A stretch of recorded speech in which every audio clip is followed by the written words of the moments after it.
If the child in your womb is but another daughter, and the low-born maid carries the Lord's true heir, then the order of this house is already settled, is it not? That very night, the maid's bond parchment was tossed into the roaring hearth fire. Now this child is no longer a wretched peasant, but the sacred vessel carrying my firstborn son. The heavily pregnant lady of the house, alongside her 3 young daughters, was cast out into the biting winter blizzard. She had once taken pity on that freezing servant, offering her a place by the warm hearth, only to be repaid with the blackest betrayal. The wicked maid had seduced the Lord, taken his seed, and paid off the apothecary to spin a web of lies, claiming the maid carried a boy, and the true wife yet another worthless girl. Through the heavy oak doors of the manor hall, the lady could see the mocking shadow of the servant who had stolen her life. The forsaken wife clawed at the frozen mud until her fingernails tore away, swallowing tears of blood. But heed this well, listeners. The child in her womb was no daughter. It was the true, legitimate heir to the Lord's estate. Mark my words, I shall repay this 1,000 times over. 20 winters later, the babe abandoned in the snow and his 3 sisters emerge from the shadows. How, pray tell, will the cold blade of vengeance tighten around the throats of those who wronged them? Welcome. This is Midnight Tales. If you would be so kind as to leave a subscribe and a like, we shall reward you with even grander stories. The tale I bring you tonight is a fresh weaving of an old parish legend. Come, let us journey back 20 winters to that howling, snow-swept night. Even in the grandest castle town of the realm, commoners would bow their heads to the mud when passing the towering iron gates. Of the noble Blackwood family, they were a high-born lineage of knights and lords, their great stone manor hall boasting countless rooms, with a granary bursting with wheat and fine wool. Yet deep within the tapestried chambers of that splendid estate, a woman was swallowing tears of blood. She was Lady Catherine, the lawful and wedded mistress of the house. Lady Catherine had borne 3 daughters in a row. First came Eleanor, then Margaret, and then little Joan, all bright and beautiful girls. But in the eyes of her mother-in-law, the old dowager Lady Hildegard, who desperately craved a male heir to carry on the family name, they were nothing but useless peasants eating the manor's bread. You are a cursed blight upon this house, dropping nothing but useless wenches. What right do you have to show your face in these halls? Lady Hildegard made it a bitter habit to summon Lady Catherine morning and night, striking her across the cheek without a shred of mercy. And what of her husband, Lord Arthur Blackwood? He was a man consumed only by the desire to expand his manor fields and secure his bloodline. Even when his mother dragged his wife by the hair, he feigned ignorance, locking himself away in his grand study with his ledgers. That bitter winter, in a drafty timber cottage behind the Lord's estate, a young peasant maid was freezing to death, clad in nothing but a worn, ragged linen gown. The wretched girl was known as Mary. Heavens, child, what are you doing out here in this deadly cold? Lady Catherine discovered the freezing girl brought her into her own chambers, laid her by the hearth fire, brewed her hot herbal tea, and wrapped her in thick woolen cloaks. "Milady, I shall never forget your mercy." "Not even in the grave," Mary swore, her voice trembling from the chill. But in the very moment her frozen bones began to thaw beside the crackling fire, something far hotter than gratitude ignited within Mary's chest. It was a bottomless, burning hunger for the life of a noblewoman. "I want to live in a chamber like this," she thought. "I want to wear fine velvet cloaks and have servants bow at my feet." From that day forth, the look in Mary's eyes shifted. The despair of being bound to a life of peasant servitude, treated no better than a beast of burden, twisted into a fiery, ruthless ambition to tear off her low-born shackles by any means necessary. Amidst this dark plotting, Mary had taken a secret lover who shared her miserable fate.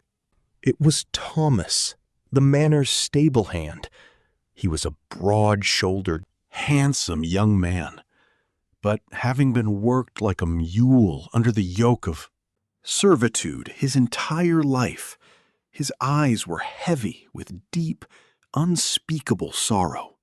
Beneath the pale moonlight, hidden in the shadows of the old stone chapel, the two swore eternal love and secretly bound themselves as husband and wife. "Mary, let us flee this place," Thomas begged, his voice thick with desperation. "Let us escape this hell and find a new life in some distant medieval village." But Mary coldly shook her head. "What good is running away? We would live our whole lives hunted by the sheriff's deputies like wild dogs.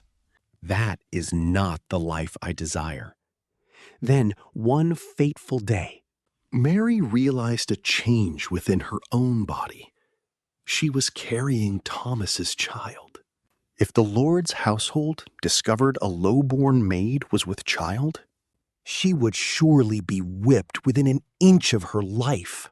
But after lying awake for several nights, a terrifying, a wicked scheme took root in Mary's mind. What if I deceive the master into believing this child is his own seed? Once the thought took hold, Mary wasted no time.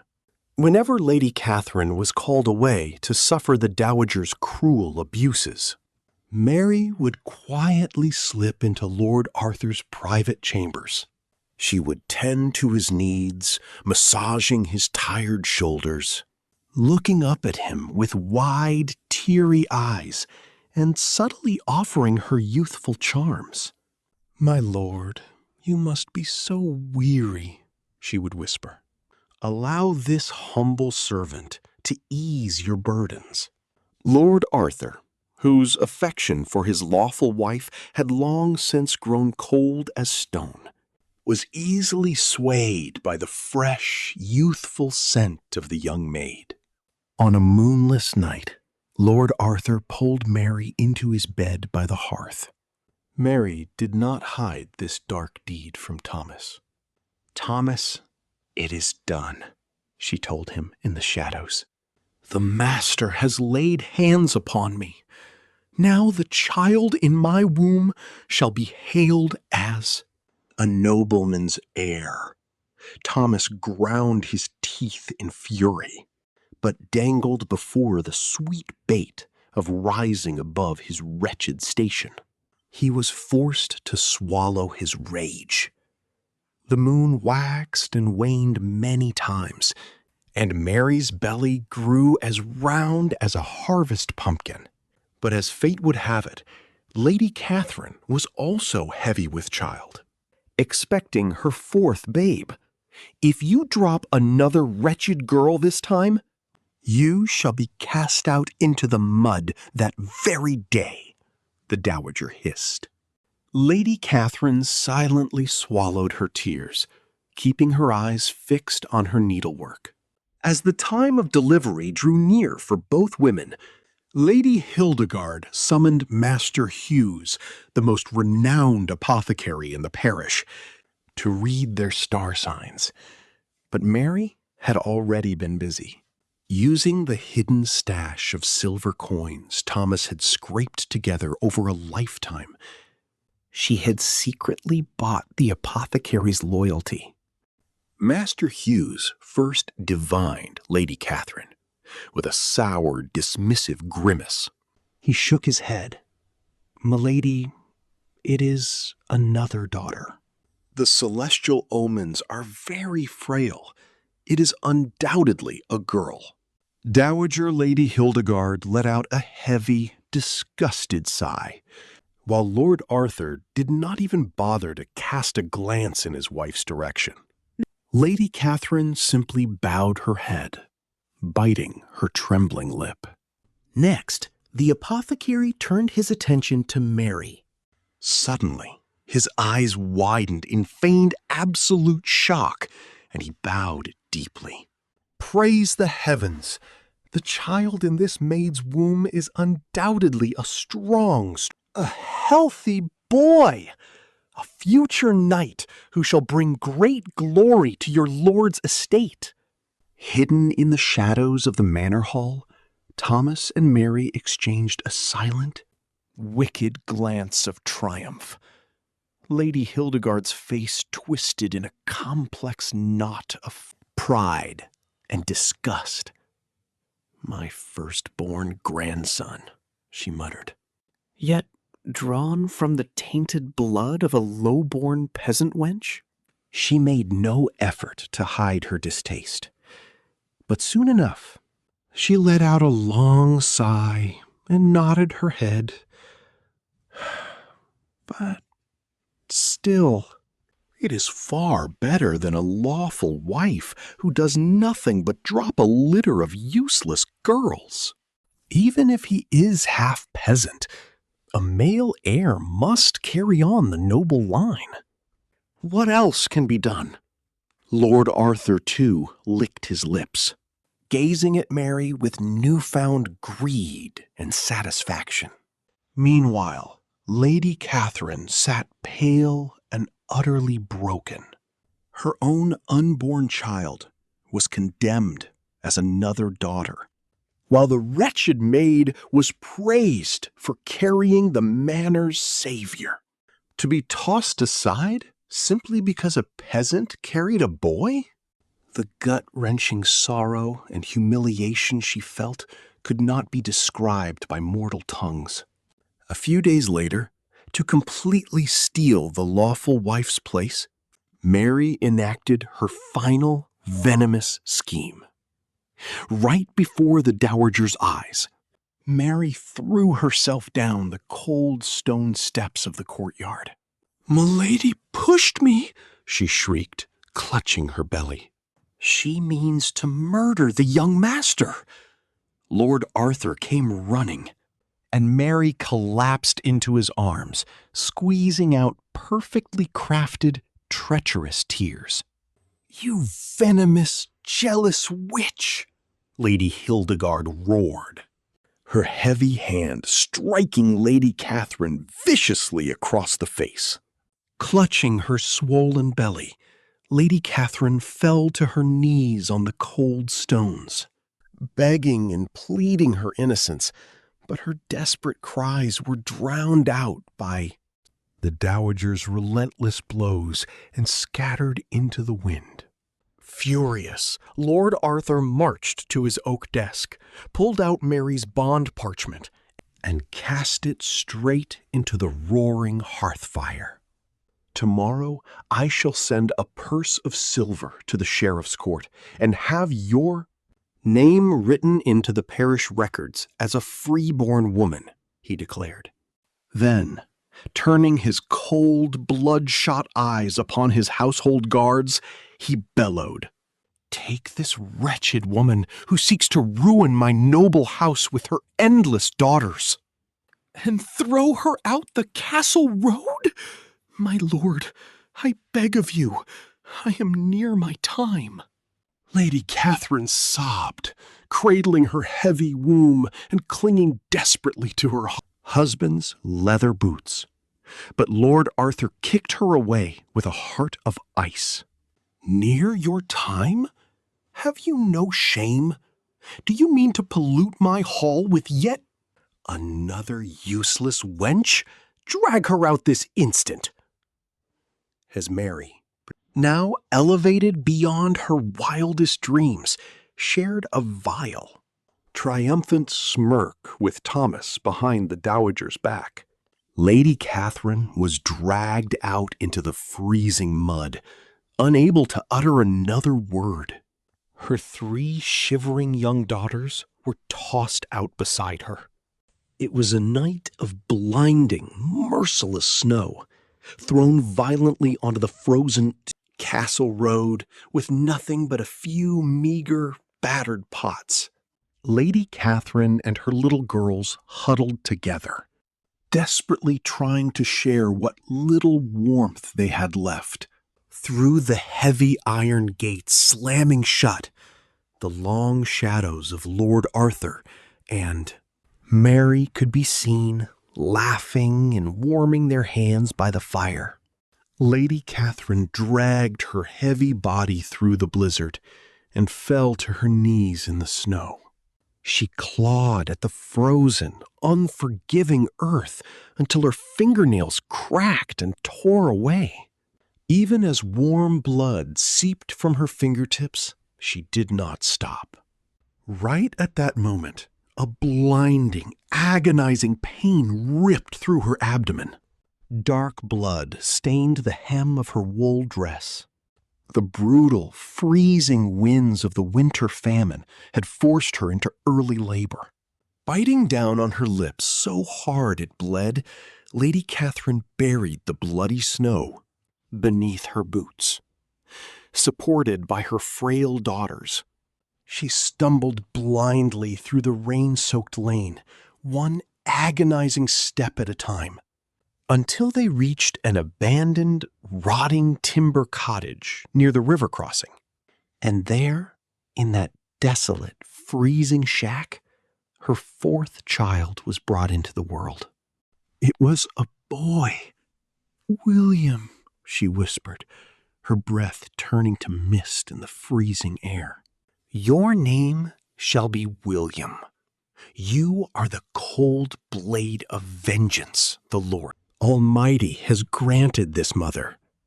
Lady Catherine gripped her newborn son's tiny and pressed her forehead against the freezing dirt floor.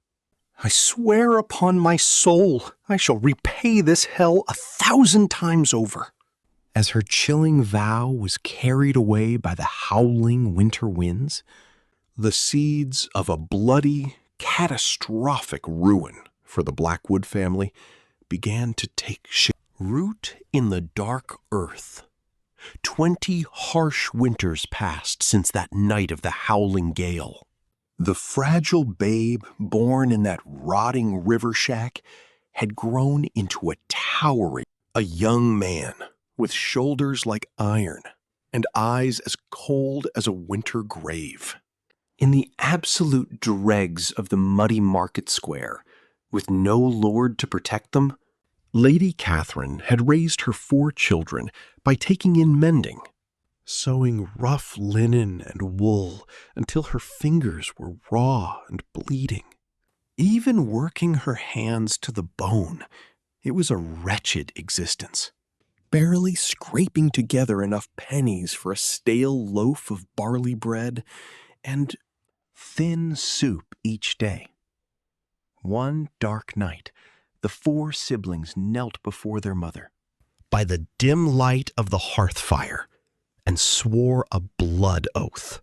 "Mother, we shall never take a spouse, nor seek our own joy until we have severed the throats of our enemies," they vowed. The 3 sisters agreed to disguise, they donning the black veils of poor widows or binding their chests to pass as young men, while William ground his teeth, sharpening his blade of vengeance in the shadows. Lady Catherine silently nodded her head. The dark, burning fire in her eyes was answer enough. Growing up, emptying slop buckets in the foulest taverns of the outlaw slums, William's life had been a walking purgatory. He had his ribs shattered by drunken bandits after running errands in illegal dice dens. And there were countless nights he clutched his starving stomach, digging through the refuse behind the merchant guild just to survive. Yet, William never once stayed down, scraping together every copper and silver coin stained with blood and dirt. He learned the cruel, undeniable law of the world. That gold holds the power of life and death over men. With every beating, with every spit in his face, he gritted his teeth. Just wait, he swore to the heavens. I will repay it all. The eldest sister, Eleanor, worked in the suffocating, foul-smelling vats of the town's dyeing house, weaving heavy cloth with hands stained red from the harsh lye. Even when the boiling water blistered and burned her flesh, she bit her tongue and endured the agony. To avoid the prying eyes of the world, she played the part of a tragic young widow, etching the ruthless ways of the merchant guild into her very bones. She knew the exact cost of a bolt of fine Flemish wool and where to peddle it for tenfold the profit, calculating the silver shillings in her head with her eyes closed. The second sister, Margaret, trailed after an old, despised monk healer through the treacherous crags of the highlands. She chewed on raw, venomous roots and wild herbs, learning their cures and curses through her own flesh. Once she swallowed the wrong nightshade and lingered at death's door. But after clawing her way back from the brink, no medicine or poison on God's earth could frighten her. Hiding her true face beneath a heavy linen coif and hood, she mastered the apothecary's arts in secret. The third, Joan, bound her chest and dressed perfectly as a ragged young lad, throwing herself into the muddy market square where guild masters swung heavy wooden cudgels. She rolled in the muck, grabbed by the collar, slapped and kicked. Yet she never once let go of her goods. She mastered the crooked arithmetic of the market riggers who manipulated the price of grain. Even at the most cutthroat bargaining tables, she developed the iron nerve, stare down grown men without blinking. The four siblings never once cursed their bitter fate. By day, they rolled in the gutters, and by night, they gathered beneath the moonlight, piecing together every scrap of gossip and rumor they had collected about Lord Arthur's estate. William spread out torn parchment receipts that the street beggars had scavenged from the noblemen, reading the flow of coin. He saw right through Lord Arthur's greedy gaze, fixed on the foolish dream of smuggling contraband. The man who calls himself our father is blinded by the promise of quick gold. We shall use that against him. Eleanor pulled secrets from the loose lips of the guild masters. They say that wench Mary spends silver like water on French silks, desperate to wash the stench of the peasant dirt from her skin. Pierce her vanity, and she will crumble. Margaret, treating the feverish and the dying in the roadside inns, grasped a fatal weakness. That old steward of the manor is rotting away, drowning his wits in vice. Squeeze his throat, and he will confess the sins of the past. Joan kept her ears open to the whispers of the stable boys. Thomas and Mary sneak into the hayloft every night, dreaming of a future together. They are plotting to bleed Lord Arthur's coffers dry behind his back. Sow a little discord between them, and those two hounds will tear each other to pieces. The siblings had pierced through every single weakness of their enemies. Meanwhile, what, pray tell, was happening within the high stone walls of Lord Arthur's manor hall? For 20 long years, the old dowager, Lady Hildegard, had been struck by a terrible palsy, leaving her entirely paralyzed. She was reduced to a pitiful state, unable to twitch a single finger, forced to lie in her bed while others tended to her soil and water. But how did her daughter-in-law, Mary, treat the old woman? Lord above, the filth! Look at this foul stench. A barnyard swine lives better than this. Mary pinched her nose, refusing to step even a foot near Lady Hildegard's chamber. She threatened the manor servants, forbidding them from tending to the old lady. Left to starve for days on end, Lady Hildegard was abandoned to rot in the suffocating stench of her own waste. You wicked creature! A lowly scullery maid, daring to treat me so. Lady Hildegard trembled with a fury that threatened to burst her heart. But trapped in a body that could not move a single joint, she was utterly powerless. She could only stare at the wooden beams of the ceiling and grind her teeth, her wrath never making it past the heavy oak door. Just you wait! Oh, just you wait! But no matter how she screamed in her mind, there was no one left to hear her. It was a bitter irony. The low-born maid she had spat upon 20 years ago now treated her worse than a feral beast. While the old woman withered in her filth, and while the siblings sharpened their glares into something as cold as a viper's strike, Mary and Thomas lounged in the hollow splendor of the manor hall. They were drunk on sweet delusions, dreaming of the perfect crime. Blind to the truth that their secrets were unraveling, they rotted from the inside out, thinking only of how to drain Lord Arthur's estate dry. After 20 years of agonizing endurance, the siblings had forged their respective weapons to absolute perfection. At last, inside their drafty, thatched cottage, they knelt on the dirt floor and bowed deeply before their mother, Lady Catherine. Mother, the time has come. William, now a strapping, broad-shouldered man, spoke with a voice like cracked ice. We shall lay a massive snare right in the heart of the town square, a trap that will shatter their pathetic love and their boundless greed into 1,000 pieces. Lady Catherine gripped her son's rough hands.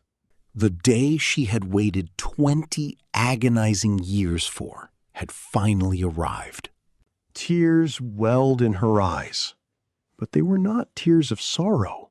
It was the fierce, grim resolve of a woman staring vengeance in the face. The relentless march of the siblings heralding a bloody hunt finally vanished into the shadows of the muddy market streets. On a night when even the moon hid behind thick clouds, William silently scaled the slate roof of the old usurer's counting house. the very man who held the purse strings of the town's dark alleys. What is a usurer, you ask? A shadow broker, a man who secretly lent gold to noblemen and bled them dry with ruinous interest. This old miser was a titan who held the illicit dealings of every highborn lord in his greasy palms. William pierced the oilcloth window with a needle and slipped into the storehouse like a ghost. In the pitch-black darkness, without a single candle, he relied solely on the faint moonlight to rifle through the mountains of sealed ledgers. These were the secret books, detailing exactly who had borrowed what and when the devil's due was to be paid. William's eyes flashed. Lord Arthur. 3,000 silver coins. Capital for smuggling. He had found the book bearing the name of the man who sired him. And that was not all. Bribes to the crown authorities, the filthy dealings of corrupt knights, it was all written in plain ink. William copied the ledger like a man possessed. If caught, he would lose his hand to the executioner's block. Yet the hand gripping the quill did not tremble in the slightest. So this is how weak men become in the face of gold. That night, William understood a profound truth. It was not the sword or the fist, but coin and secrets that were the true weapons to wrap around a man's throat. A few days later, William turned the stolen ledger against its master, holding the undeniable proof that the old usurer had laundered bribes for the king's men. He tightened the noose. If this parchment finds its way to the sheriff's court, a dozen necks wouldn't be enough to save yours. The old usurer turned the color of ash, shivering like a leaf in the winter wind. Mercy, I beg of you. I will do whatever you ask. Without shedding a single drop of blood, William swallowed the old man's massive fortune and his entire gang of outlaws whole. Draping a heavy wolf pelt over his shoulders and painting a jagged scar across his face, he was perfectly reborn as the Black Hound, the undisputed lord of the town's underworld. Now, William held the gold, the secrets, and the muscle. The blade of vengeance was finally honed to a razor's edge. At the same time, his sisters were sharpening their own knives. Joan, disguised in men's breeches, bribed the traveling merchants to forge flawless documents. Fake royal seals, a forged writ of safe conduct from a distant merchant fleet. These were the baits designed to make Lord Arthur's eyes roll back in his head with greed. Eleanor, still playing the wealthy widow, had already risen to the seat of guildmaster for the finest imported cloth. Through the gossip of merchants, dealing with the manor, she had a crystal-clear view into Lord Arthur's bedchamber.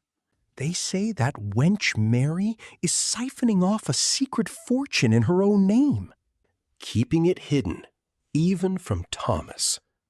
Eleanor's eyes gleamed with cold amusement. The two fools who swore eternal love on the surface were busy plotting to stab each other in the back. Margaret, the masked healer, roamed the beggar camps, pretending to treat the sick while secretly distilling the dark brews that would choke the life out of the manor.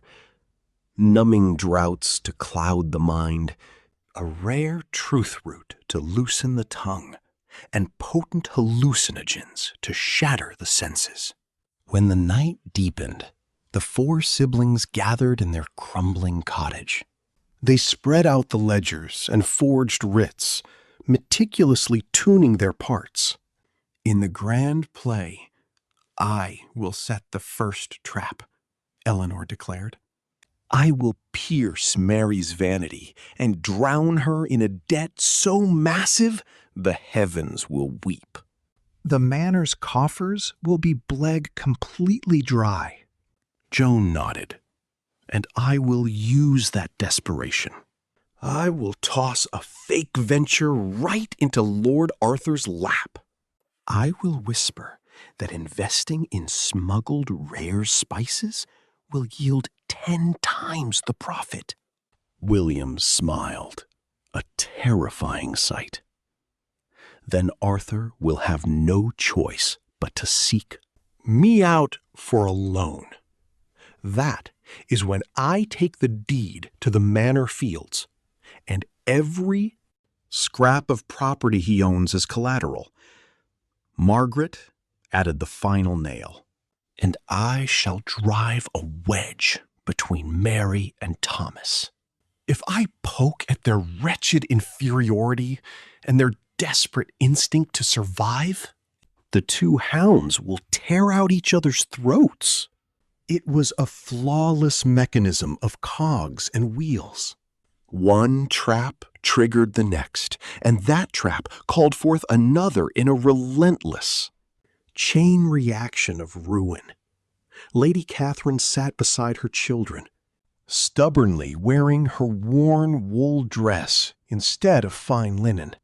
She had no need for jewels or silk.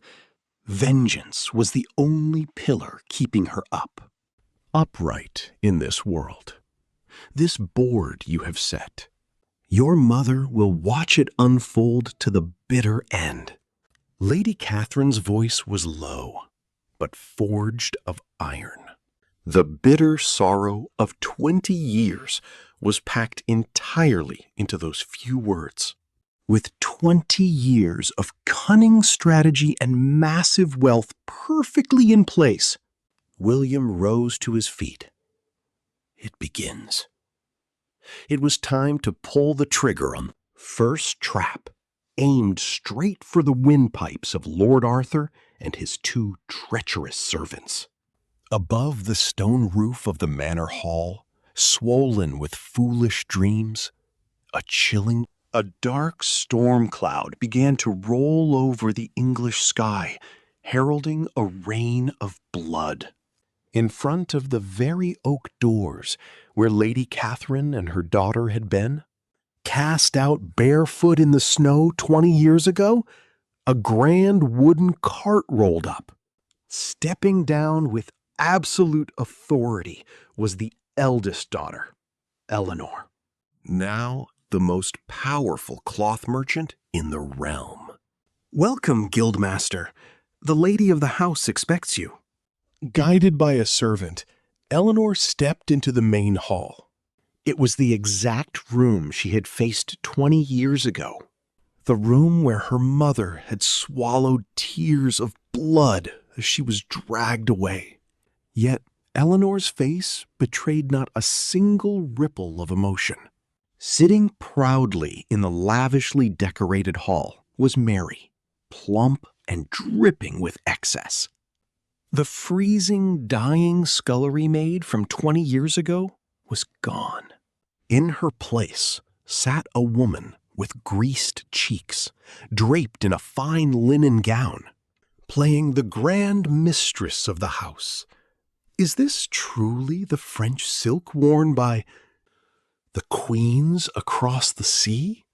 Mary's eyes sparkled with greed as she pawed at the exquisite bolts of fabric Eleanor laid before her. As if trying to mask the deep-rooted peasant dirt in her blood, she tilted her chin high and acted with unbearable arrogance. Eleanor saw right through that shallow vanity in a heartbeat. Milady's flawless complexion rivals that of royalty itself. How could anything less than silk, worth a king's ransom, properly embrace such grace? I shall leave it with you on credit. Blind to the deadly poison slathered over those honeyed words, Mary smiled in deep satisfaction.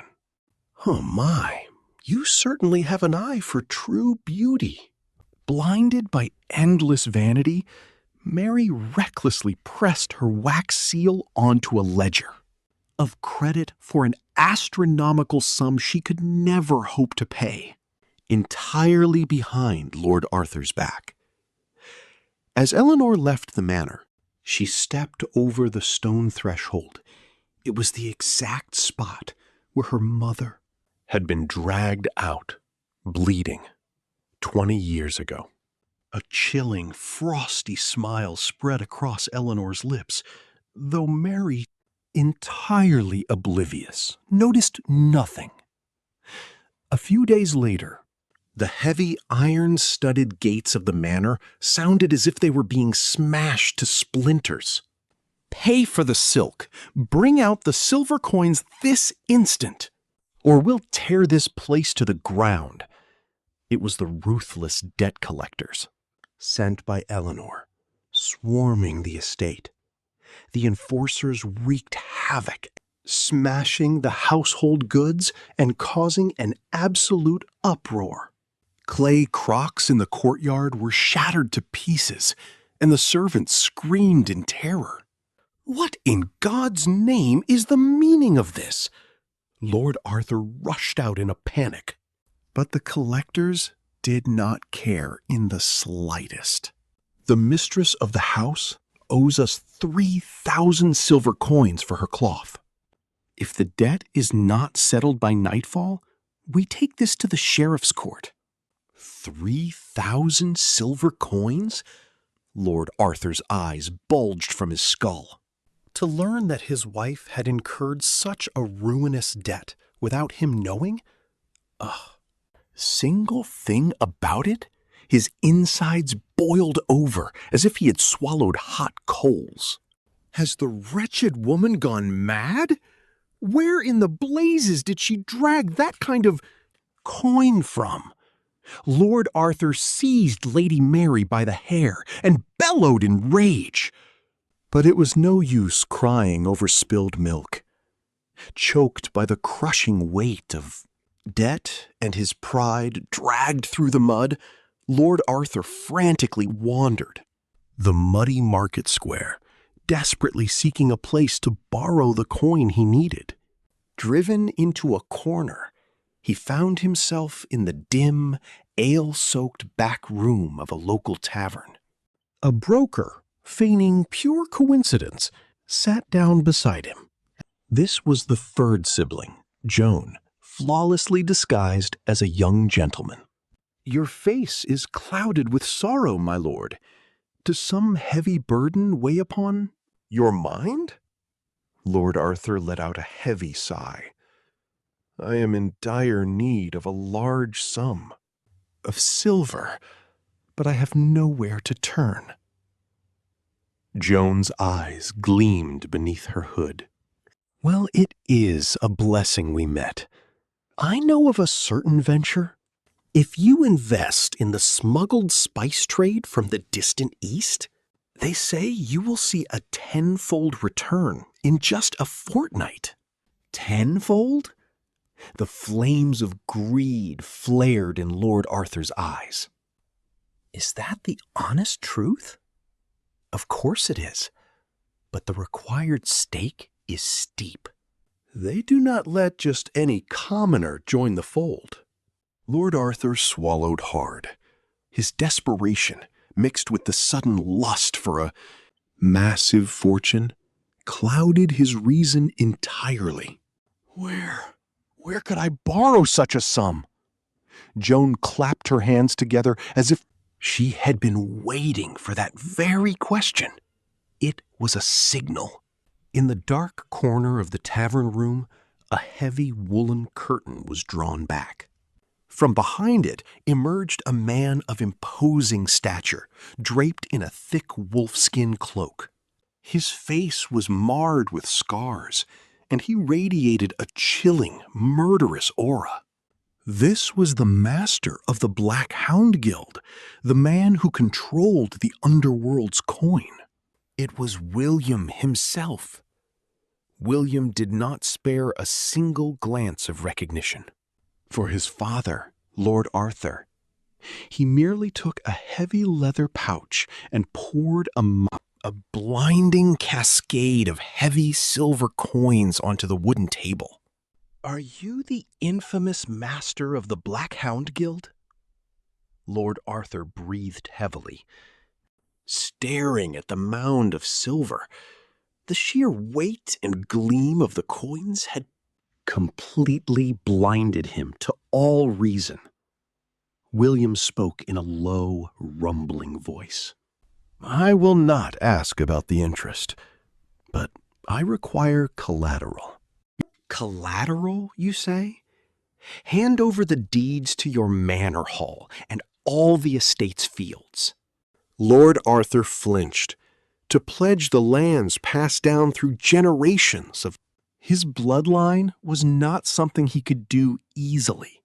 But Joan urged him on from the side. "My lord, in a fortnight it will become tenfold. You will be able to reclaim that collateral in no time, will you not?"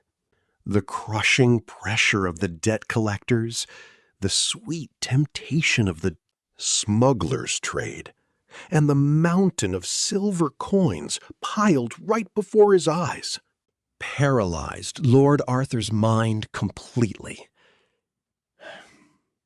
"Very well. I shall pledge the deeds with the very same hand that had tossed Lady Mary's low-born servitude papers into the hearth fire 20 years ago." Lord Arthur pressed his wax seal onto the parchment that would tighten the noose around his own neck, signing away his manor hall. Tucking the sealed parchment safely into his cloak, William and Joan left the tavern. In the dark, rain-soaked lane, the brother and sister looked at each other. A faint smile spread across Joan's lips. The first trap. He walked right into it. William nodded his head. Now it is time to set the second snare. Taking the estate of the Lord's family was merely the beginning. The true vengeance was about to unfold. A few days after Lord Arthur handed over the manor deeds, the siblings gathered in a ruined, thatched cottage to weave their second trap. Lady Mary and Thomas. Their so-called eternal love might look solid on the surface, but in the face of greed, it is thinner than cheap parchment. Margaret spoke with a cold edge to her voice. "If we poke at Thomas's instinct to survive, he will destroy himself." The siblings' eyes gleamed coldly in the moonlight. A few days later, Margaret, wearing a dark hood, appeared in a wretched, underground gambling den at the edge of the muddy market square. In one corner of the den, Thomas sat with a sweat-drenched face, throwing dice. He had been strutting around town, acting like a young nobleman. But his gambling debts had piled so high that he was now on the verge of having his fingers chopped off. "Please, I beg of you, just one more roll," Thomas pleaded. But a brutal-looking thug drew a long dagger. "Shut your mouth. If you do not pay back the 100 silver shillings by nightfall, I will sever all 10 of your fingers." Right at that moment, Margaret tossed a heavy coin purse onto the table, right in front of Thomas. "Pay your debt with this." Thomas was utterly dumbfounded. "Who in God's name are you? Why are you helping me?"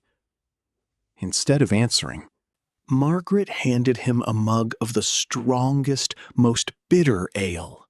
Thomas drank it down frantically, When his tongue loosened and his guard melted away, Margaret whispered softly into his ear, "Did you know that Lord Arthur is planning to have you killed?" "What? What did you say?" Thomas's eyes went wide with terror. "He fears the truth will come out, that the young master is actually your bastard son. I hear he has secretly hired a cutthroat. It is a scheme to silence you forever." All the color drained from Thomas's face. His ale-soaked brain snapped into sharp, terrified clarity. "That is a lie. He would never." "Believe it or not," she said, "but if you value your life, you had best watch your back."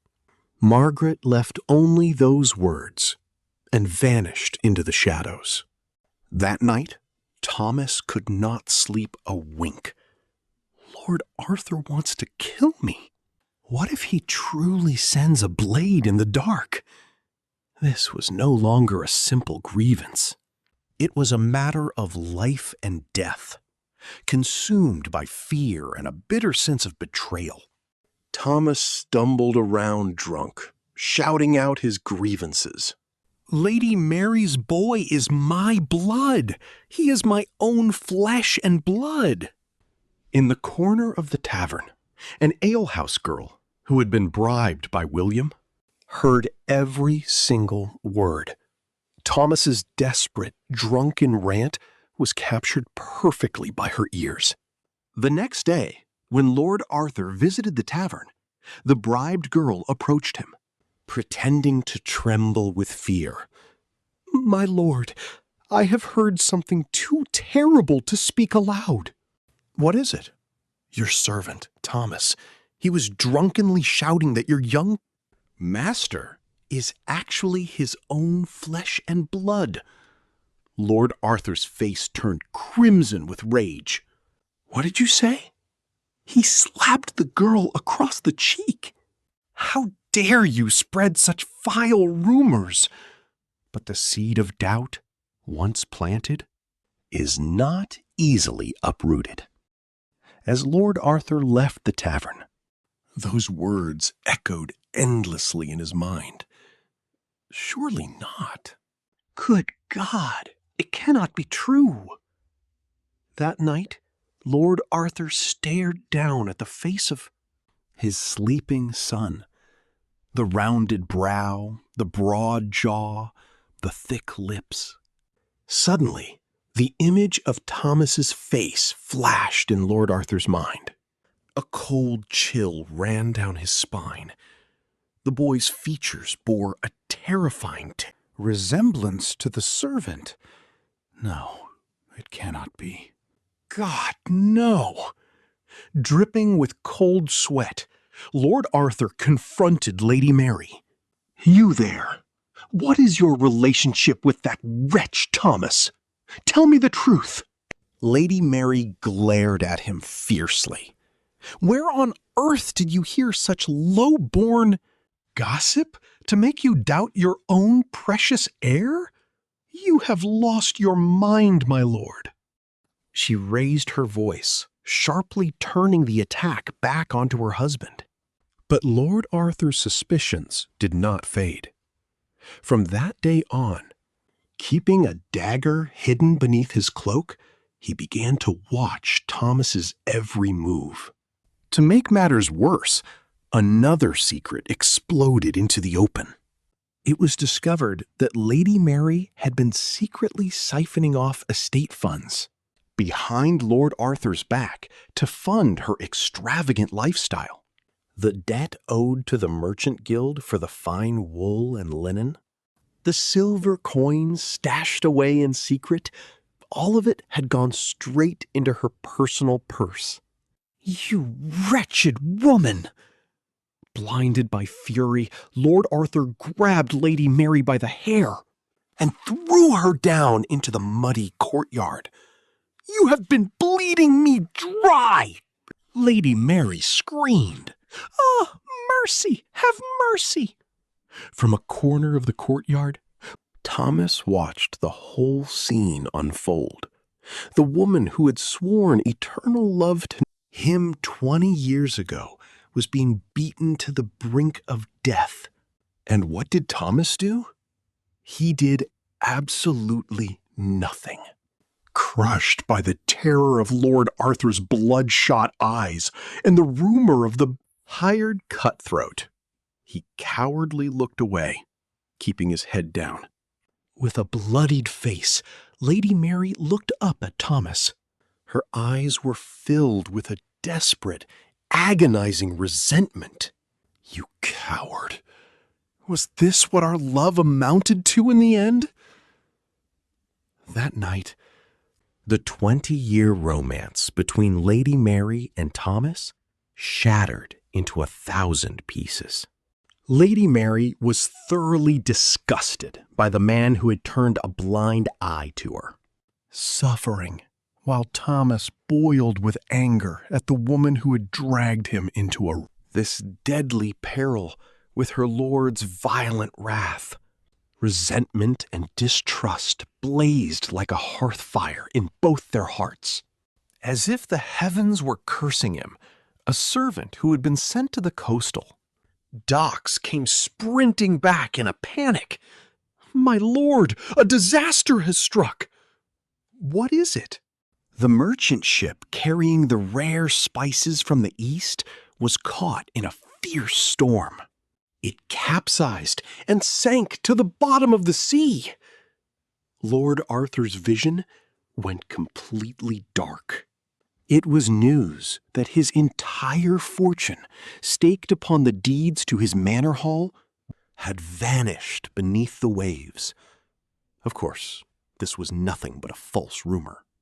Masterminded by William? No, it cannot be. Lord Arthur collapsed to the floor, completely drained of strength, buried under a mountain of debt.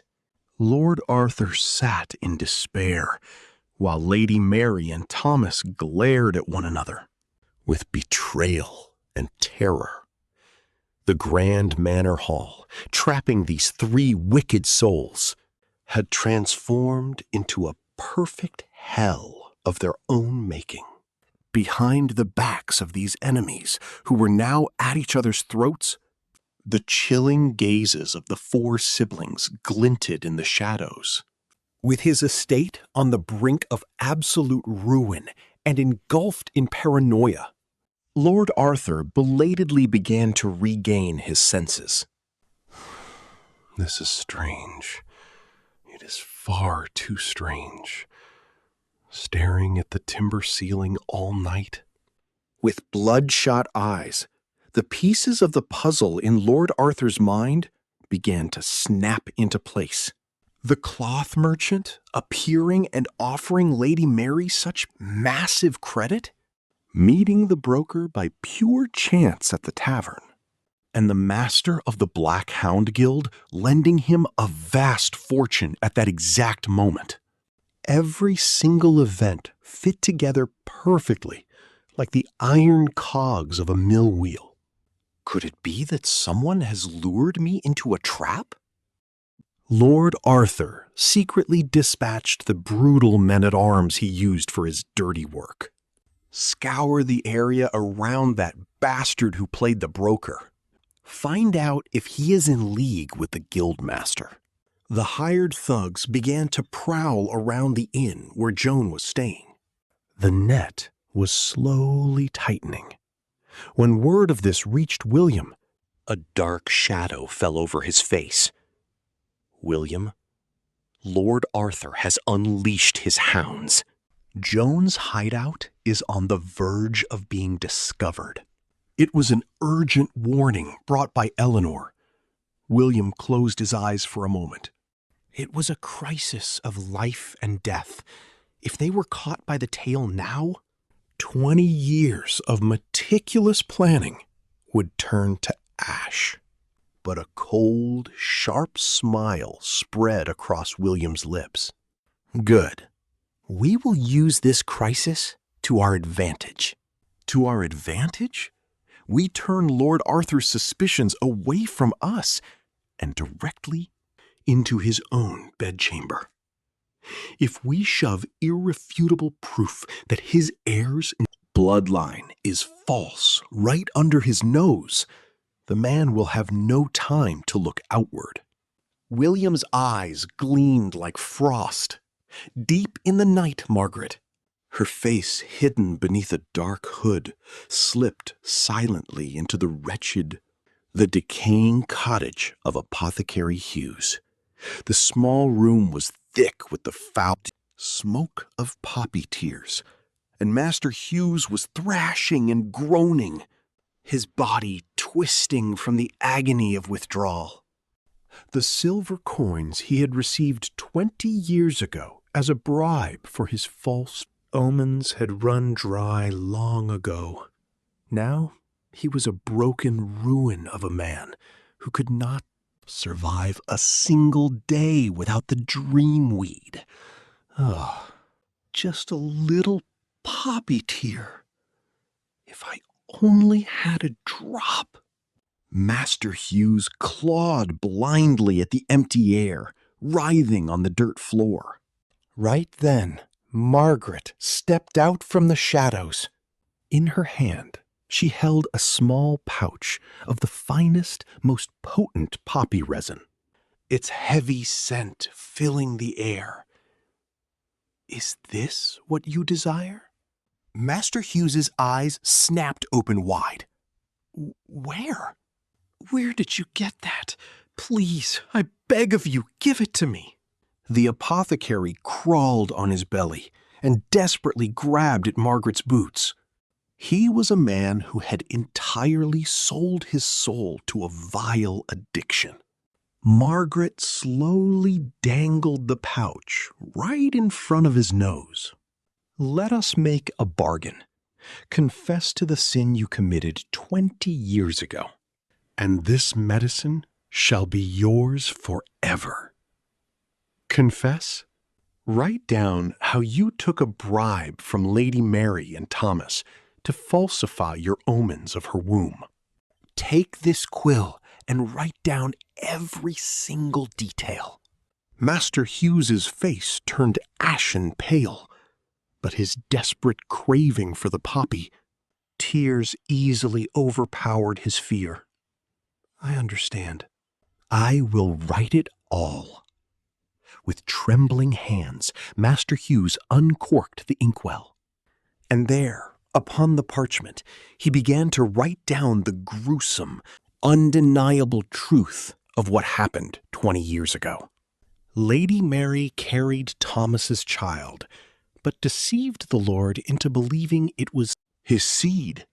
And I, your humble servant, accepted silver coins to give false omens of her womb. The child in the true lady's womb was a boy, but I lied and foretold it a girl. A perfect written confession was completed. Margaret tossed the pouch of poppy tears to him and snatched the parchment. Leaving the swooning Master Hughes behind, she vanished into the shadows. At that exact moment, William made his move.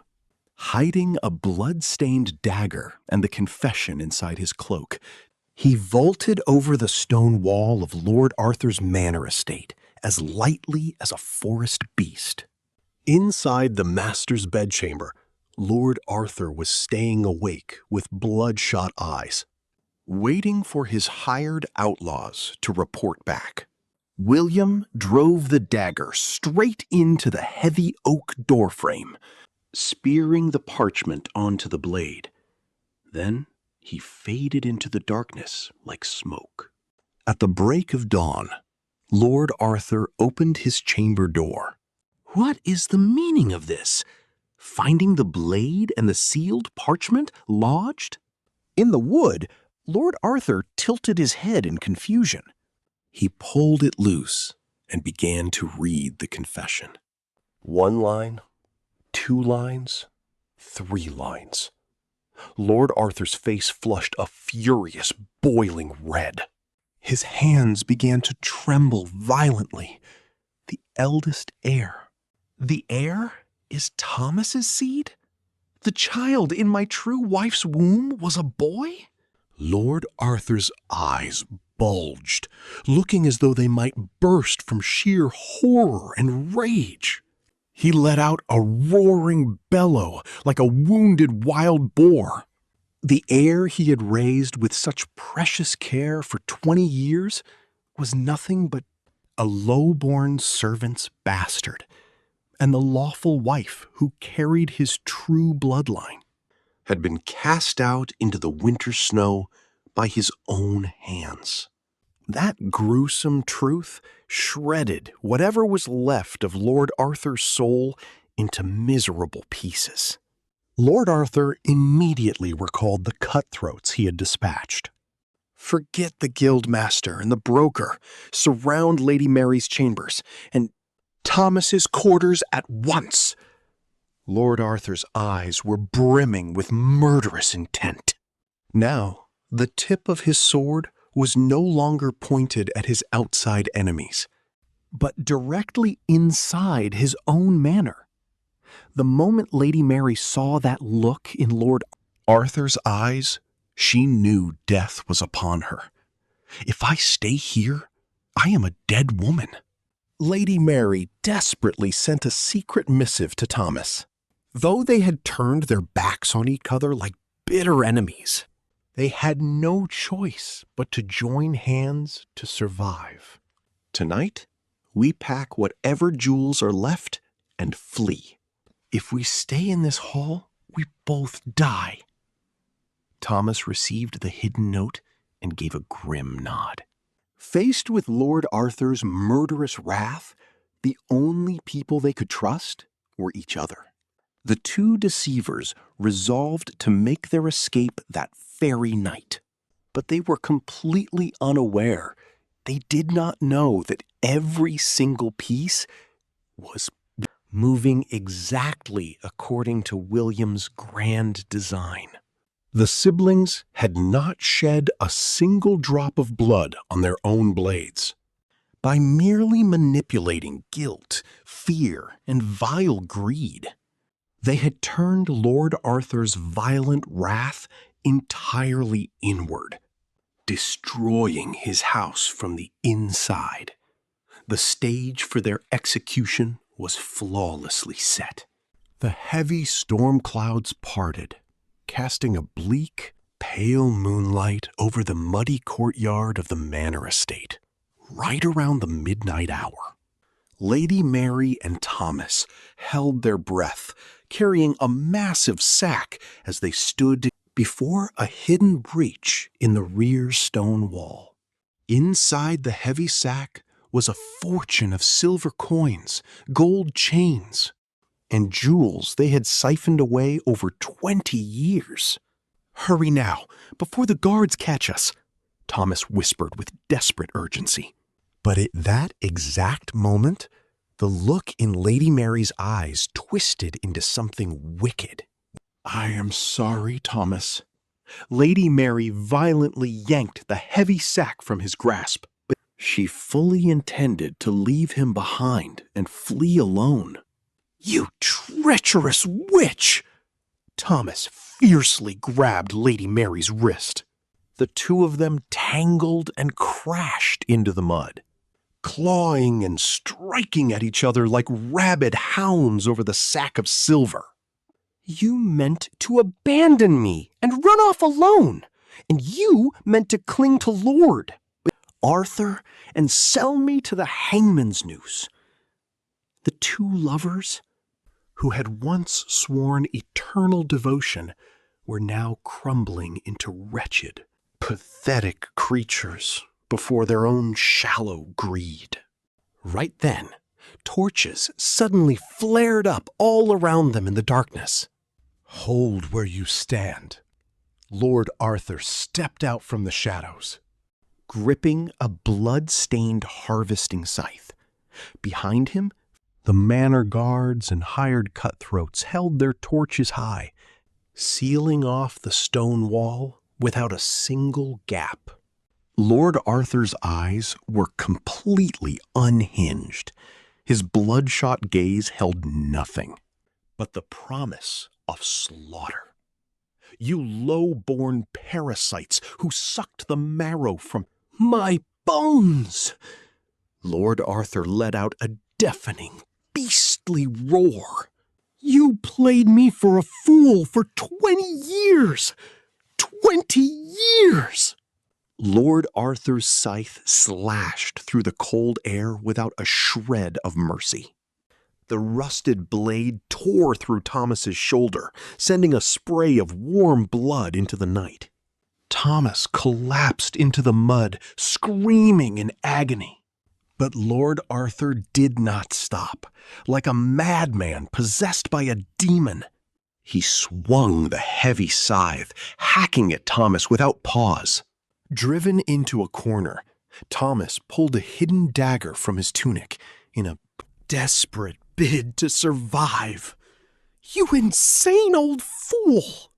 Thomas's dagger plunged deep into Lord Arthur's thigh. The old lord staggered back, spilling blood onto the cobblestones. Lady Mary tried to use that brief moment of chaos to run away. But her worn leather shoes caught on a jagged stone, and she crashed hard into the dirt. Mercy! Lord, have mercy on me!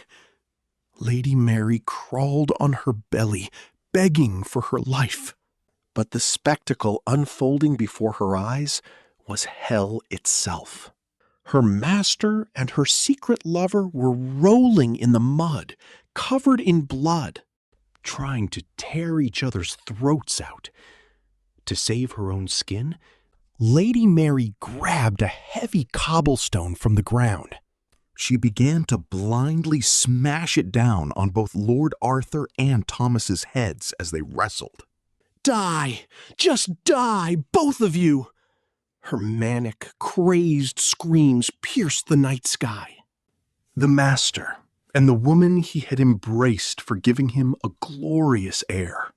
The secret lovers who had sworn eternal devotion. All of them were now rolling in the blood-soaked mud, biting and clawing at each other's throats for nothing but their own wretched survival.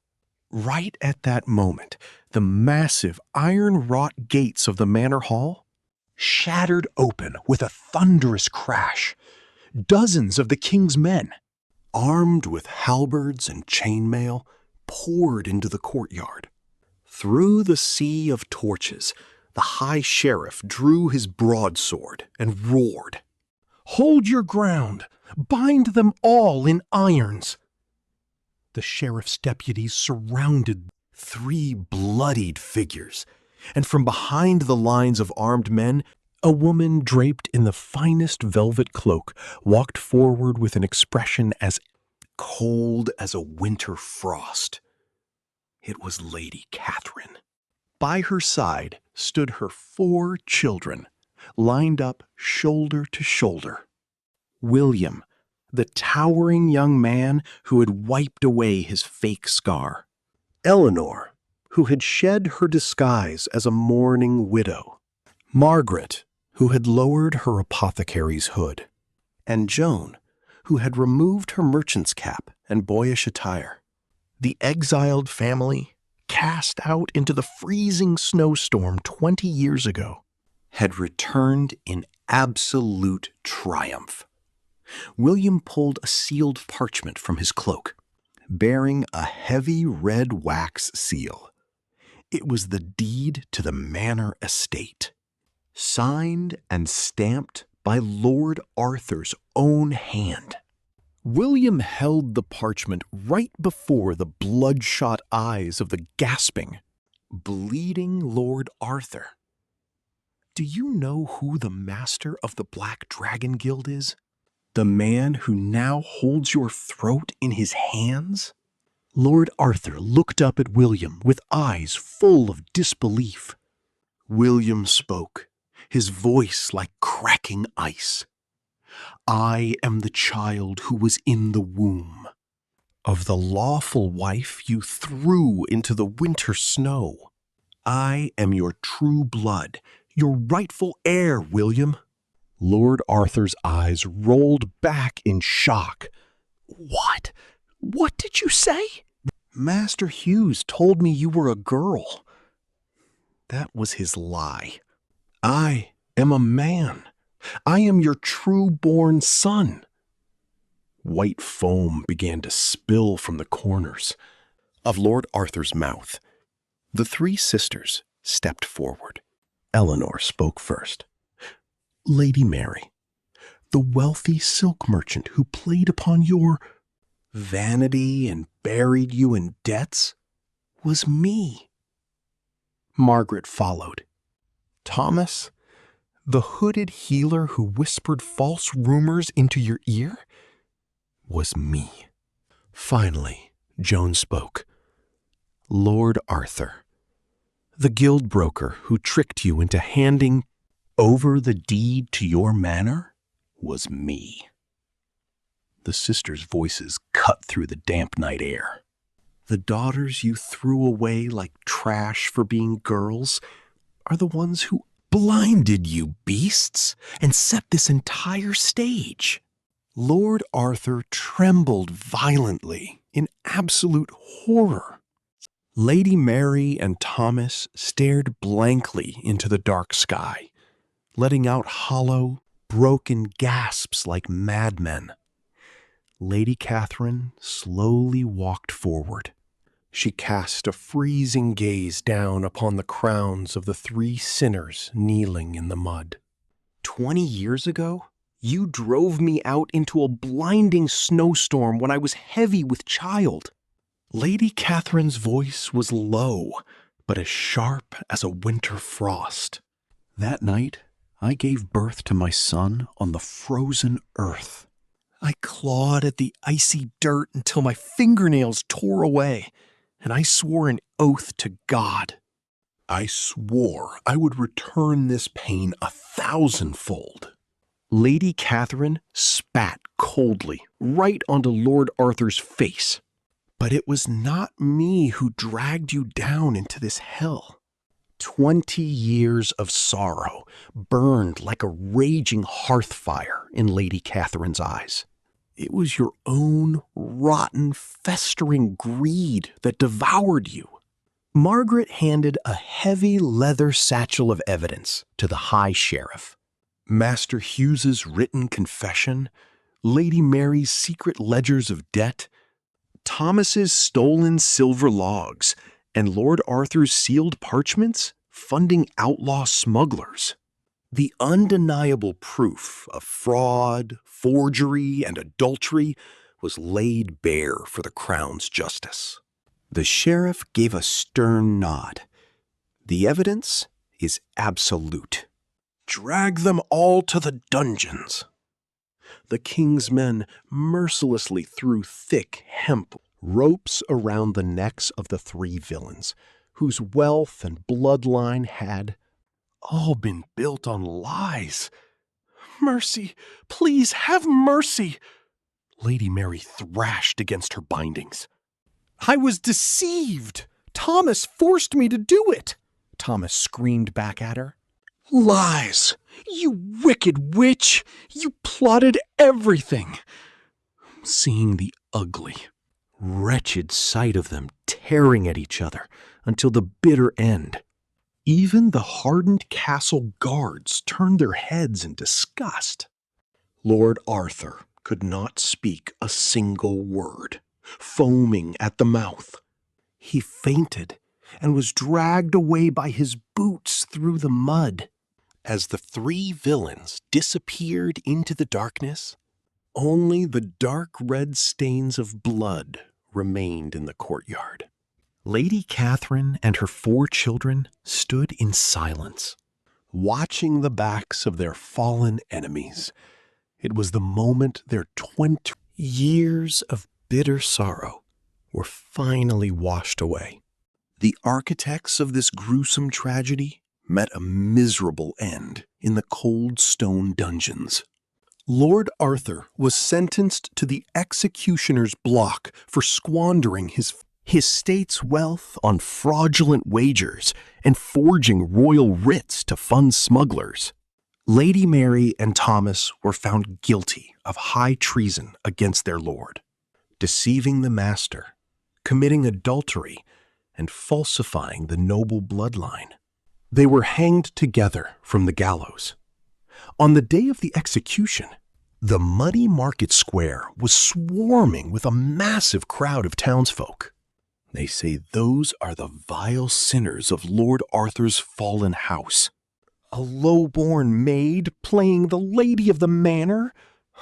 It is only right they face God's wrath. Amidst the pointing fingers and jeers of the commoners, the three villains let out their final screams and departed from this world. And what became of the old mother-in-law, old Lady Hildegard? On the night the manor fell to ruins, Lady Mary had bolted the heavy oak door of old Lady Hildegard's chamber from the outside before trying to flee. Unable to move even a single finger, the paralyzed old woman starved for days. Staring blankly at the timber ceiling, I was truly blind. Old Lady Hildegard realized her sins far too late. The woman she had struck across the cheek and cast into the snowstorm 20 years ago, Lady Catherine, was her one true devoted daughter-in-law.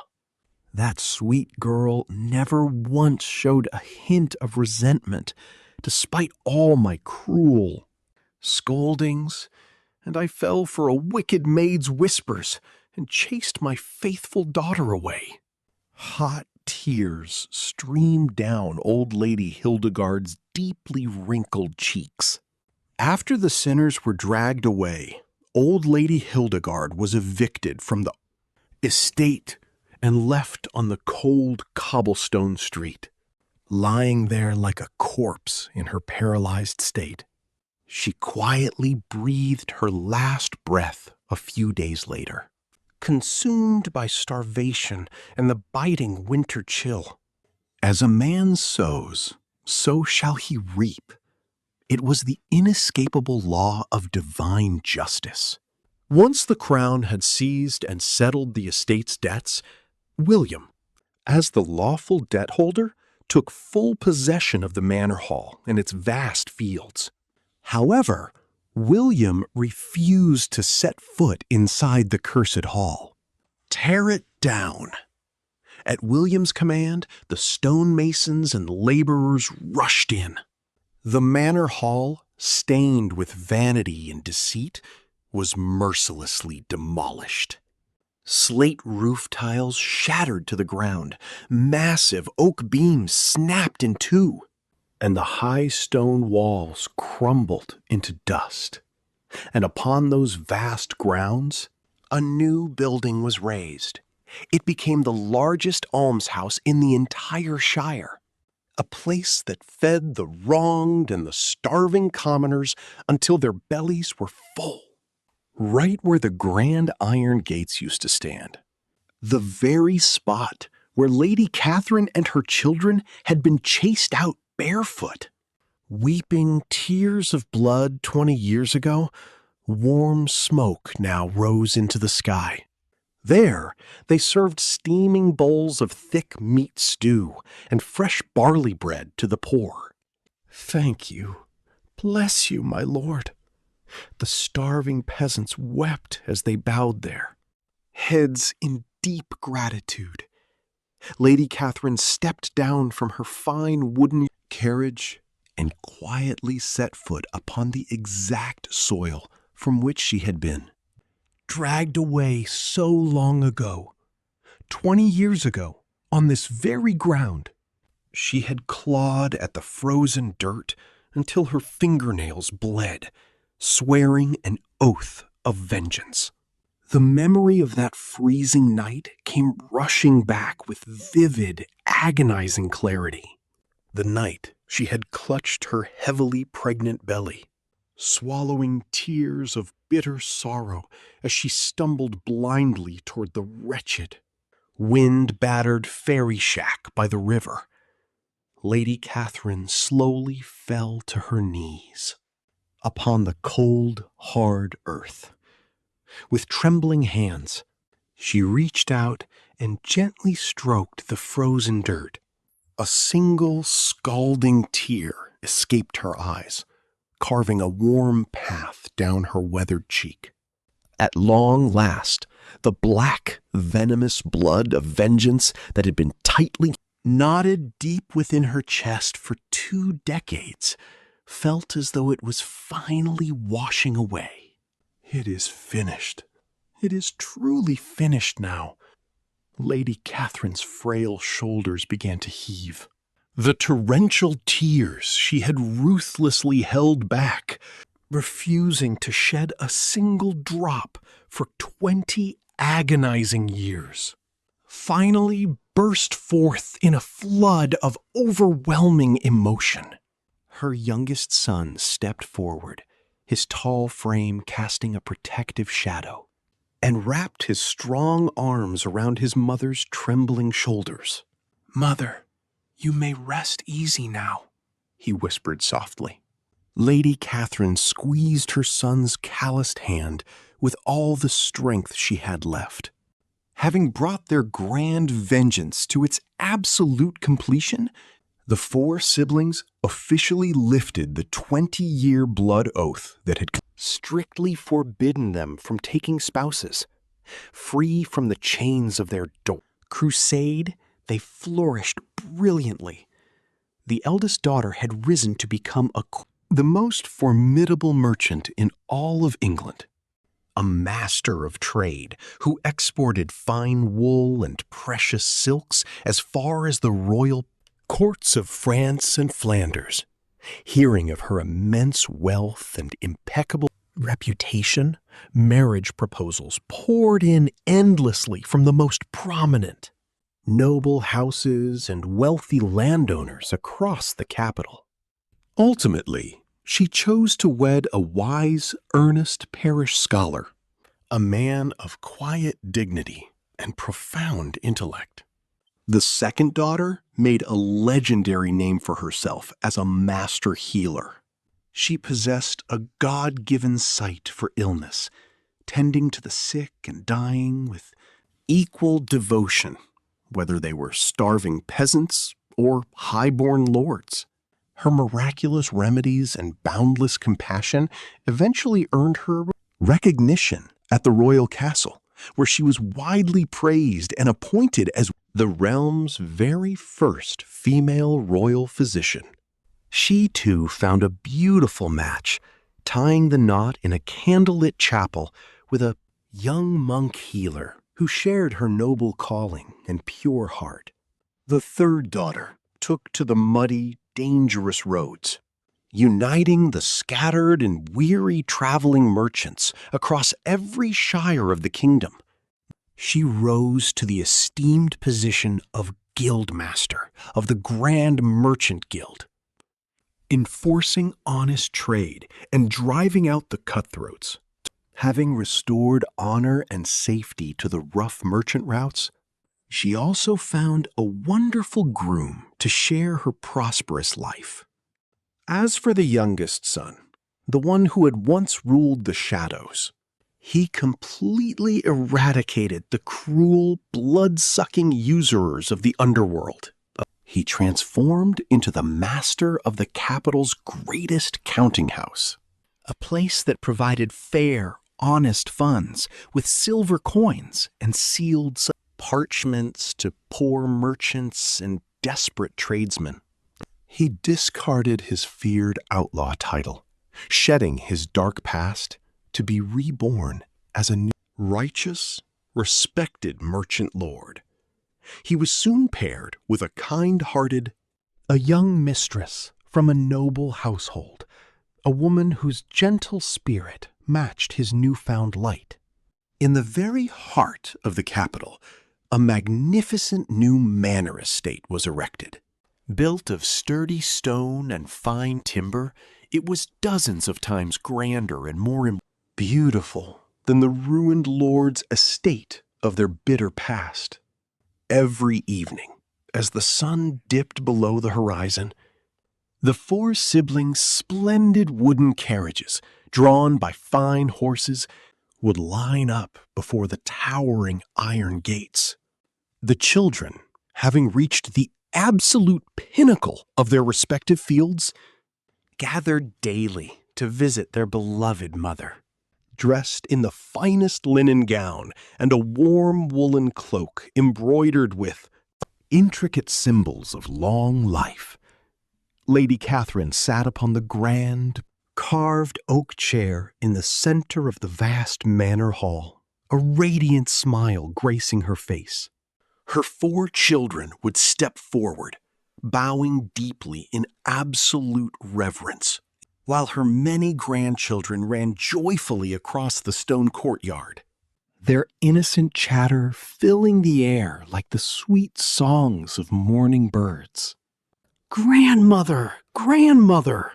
The little ones, as lively and cute as spring rabbits, eagerly climbed onto Lady Catherine's lap, seeking her warm embrace. Her youngest son, now a reliable, broad-shouldered man of great standing, affectionately massaged his mother's stooped shoulders. He gently offered her a steaming silver cup of rare herbal tea, steeped with costly tonics from a distant monastery to preserve her health. "Mother, you must live a long, long time," he urged, his voice thick with love and gratitude. Lady Catherine squeezed her son's hand, her eyes shining with absolute peace. "Yes, I have no more regrets in this world, thanks to all of you. This mother has paid off every last debt. Lady Catherine, a woman who had been chased out into the unforgiving winter famine, forced to endure a lifetime of tears, starvation, and cruel persecution, had now become the ultimate symbol of blessing and prosperity.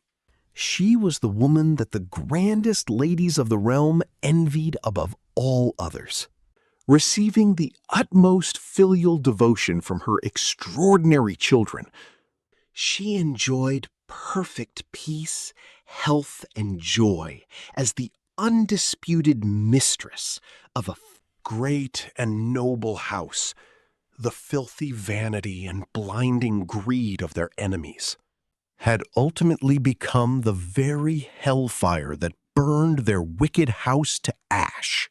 But the fierce endurance of the mother and her children, who had gritted their teeth through freezing winters, honing their wisdom and strength in the darkest of times, had become an endless, flowing well of gold that nourished the entire world around them.